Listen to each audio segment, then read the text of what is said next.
మేము క్రైస్తవులమే అనే వాళ్ళంతా ప్రభు దగ్గరకు వస్తున్నారా? సన్నిధికి రాగలుగుతున్నారా? మందిరానికి రాగలుగుతున్నారా? సహవాసానికి రాగలుగుతున్నారా? ఆలోచించేయండి. క్రైస్తవులమే అని చెప్పుకుంటూ క్రీస్తుకి దూరంగా బ్రతుకుతూ ప్రభు దగ్గరకు రాలేకపోతూ చాలా మంది ఒక నామకార్థ క్రైస్తవ జీవితంలో నలిగిపోతున్నారు.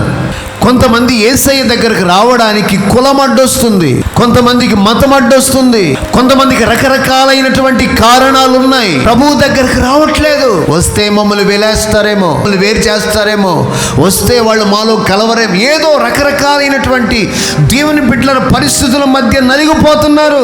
ఈరోజు చాలా మంది క్రీస్తు దగ్గరకు రాకుండా, క్రీస్తు వలె మారకుండా, క్రీస్తు స్వారూప్యాన్ని ధరించుకోకుండా అందరూ ఈరోజు యేసయ్యకు చాలా దూరముగా బ్రతుకుతున్నారండి. బైబిల్ అంది దేవుని యొద్దకు రండి, అప్పుడు ఆయన మీ యొద్దకు వస్తాడను.